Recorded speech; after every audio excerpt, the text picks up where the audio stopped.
Por esta invitación y por la organización de un foro que trata una cuestión tan importante como la que se nos presenta. El sector de servicios a la persona es un sector que constituye un valioso yacimiento de empleo, es un sector que es importante para el desarrollo de muchas políticas estatales y es un factor que puede contribuir a incrementar la competitividad de nuestra economía y por tanto a sacarnos de la situación en la que actualmente nos encontramos. Es un lujo contar con componentes de la talla de los que van a hablar a lo largo de esta jornada y es importante que se organicen debates en torno a esta cuestión en España. Yo voy a tratar de dar una visión general de cuál es la situación del sector, las perspectivas, los principales problemas a los que se enfrenta y cuáles son las opciones de política económica que tenemos para tratar de solucionar. Bueno, de política económica y de política social, aunque muchas veces van de la mano, ¿no? Hay dos factores fundamentales que se han mencionado que apuntan a que la demanda de este tipo de servicios a la persona va a crecer de forma significativa en los próximos años. Por un lado, el constante incremento de la tasa de actividad femenina. Para que se haga una idea, a principios de los años 90 apenas un 34% de las personas en edad de trabajar de sexo femenino trabajaban o tenían intención de trabajar y se encontraban en desempleo. Hoy en día es el 53,4% y sigue avanzando. Por otra parte, tenemos el envejecimiento poblacional. El porcentaje que representará la población española mayor de 65 años con respecto a la población en edad de trabajar va a pasar del 25% actual al 57% en 2050, de acuerdo con las previsiones de la Comisión Europea. Es decir, por una parte vamos a tener cada vez una población de más edad con necesidades de servicios a la persona y por otra vez cada vez vamos a destinar más tiempo a tareas productivas fuera del hogar, lo cual va a hacer que esta demanda se incremente en los próximos años. Hay un tercer factor que creo que también es importante, que todavía no se ha mencionado, y es la importancia estratégica del turismo residencial de la tercera edad en nuestro país, que puede ser una fuente también de nacimiento de empleo importante en los próximos años y que se podría incrementar gracias al extenso parque inmobiliario que tenemos en la actualidad a disposición de personas de mayor edad de otros países europeos. El aumento de demanda generará empleo. De hecho, el empleo en el sector ya está creciendo. Si uno mira la EPA, probablemente el reglón más fácil de distinguir es el del empleo del hogar. El empleo del hogar está creciendo a una tasa del 2% interanual, a pesar de que en el último trimestre se ha ralentizado, porque en el segundo trimestre crecía el 7%. O sea, esto significa que ya se está creando empleo en el servicios del hogar, a pesar de que había habido una cierta ralentización a lo largo de la crisis. El sector, además, genera empleo con unas características muy peculiares. Por una parte, es empleo muy intensivo, es un sector muy intensivo en mano de obra menos cualificada, aunque es verdad que es muy importante toda la cuestión relativa a la formación y a las cualificaciones, como usted bien ha dicho. Además, es empleo femenino y es empleo que en muchas ocasiones es población inmigrante. Y, muy importante, que también se ha mencionado, es empleo no deslocalizable, es decir, no lo podemos exportar. Sin embargo, el sector se enfrenta a dos grandes problemas desde mi punto de vista. Además, son dos problemas que están íntimamente relacionados. Por una parte, la elevada incidencia de la economía sumergida. Gran parte de los servicios a la persona se prestan sin un control efectivo de las administraciones públicas. No pagan impuestos, no son empleos protegidos desde un punto de vista social por otra parte, hay otro problema fundamental que está relacionado con esto y es la escasa profesionalización de los trabajadores y de la descoordinación de la oferta como consecuencia de la elevada atomización del sector. La superación de estos dos grandes problemas debe constituir una prioridad de política económica y social, porque permite avances en ámbitos muy distintos. Por una parte, ayuda a la política de igualdad entre sexos, ayuda a la política de cohesión social, ayuda a la política de inmigración, contribuye a la política de impulso de empleo y protección de los trabajadores y, además, ayuda a la competitividad, entre otras. Hay que tener en cuenta que la prevalencia del empleo sumergido menoscaba los derechos sociales del colectivo de trabajadores, genera una competencia desleal frente al sector empresarial y tiene un impacto negativo sobre la equidad, porque tenemos trabajadores que ganan salarios semejantes y, sin embargo, contribuyen a las arcas públicas en mayor medida que trabajadores que se encuentran en una situación que, por una parte, es de desprotección, pero, por otra parte, es una situación en la que todas las rentas que perciben las perciben limpias en negro.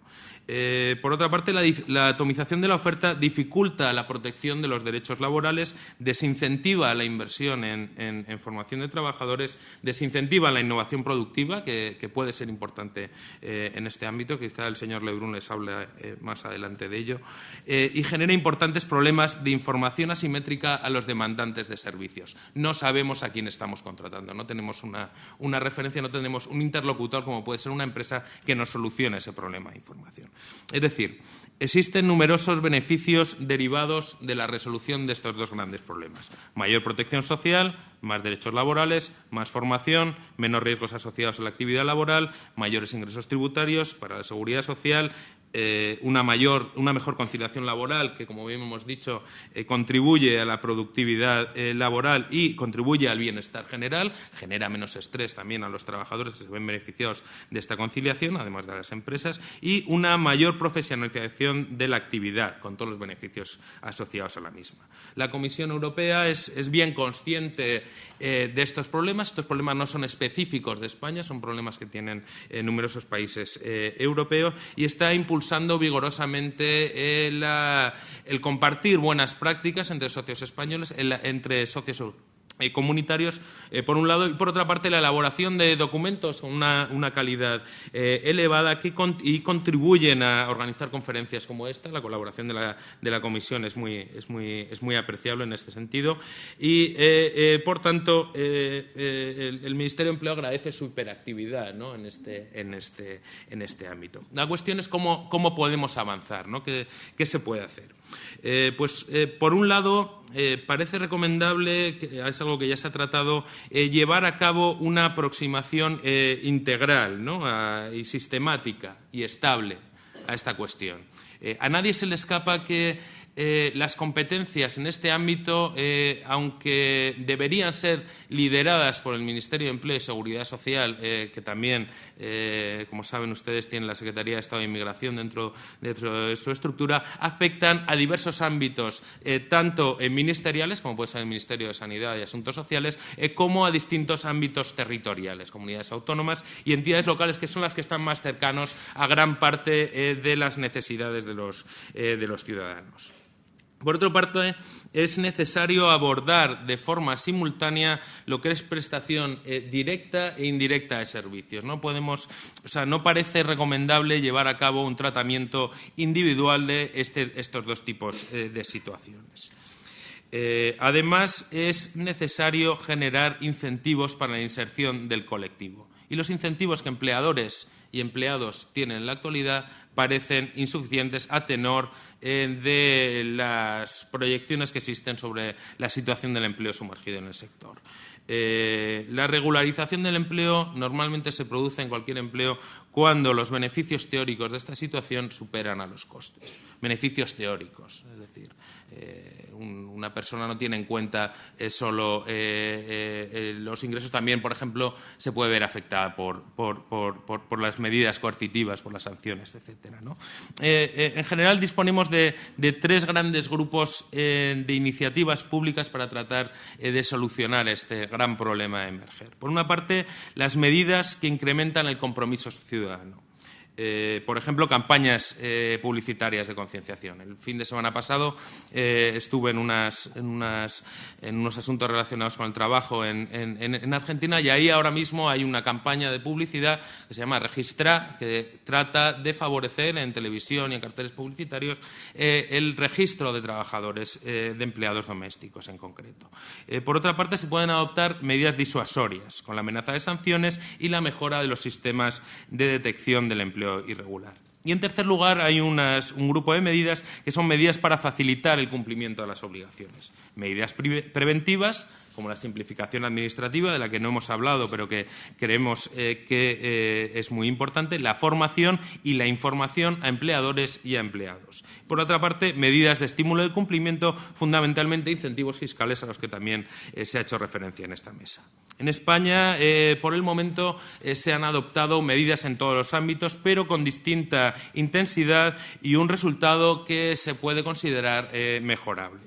Por una parte, las medidas que tratan de incrementar el compromiso ciudadano son útiles, pero tienen una eficacia limitada. Nadie apuesta por ellas como único mecanismo para solucionar el problema, aunque es importante que la gente sea consciente de la importancia social de la regularización del empleo en este ámbito. Por otra parte, las medidas disuasorias en las que se ha hecho especial énfasis en España chocan con un control complejo, costoso y que normalmente es poco efectivo. El hecho de que el lugar de trabajo muchas veces sea un domicilio particular y que deba existir una relación de confianza entre el empleador y el empleado condicionan la eficacia de las medidas disuasorias. Por su parte, en cuanto a las medidas para facilitar el cumplimiento de las obligaciones, las barreras administrativas son todavía relevantes. Existen incluso quejas del Defensor del Pueblo trasladadas después de recibir un gran número de reclamaciones por parte, sobre todo, de gente mayor, ¿no?, que tenía dificultades para registrar a sus empleados del hogar. Y, por otra parte, los incentivos fiscales se han utilizado, si bien tímidamente, a pesar de haberse demostrado eficaces en otros países. Por eso parece adecuado reflexionar sobre esta cuestión, debatir en foros como en el que nos encontramos y buscar nuevas soluciones, analizando con detenimiento los factores que explican la situación actual y cómo revertirla para obtener lo que se espera que sean grandes beneficios derivados de un sector más ordenado y que podría generar una gran cantidad de empleo, además en sectores que serían especialmente interesantes para recuperar los niveles de empleo previos a la crisis. Por tanto, espero que las ponencias que se van a desarrollar a lo largo de esta mañana sean útiles en este sentido y aporten elementos valiosos al análisis. Muchas gracias.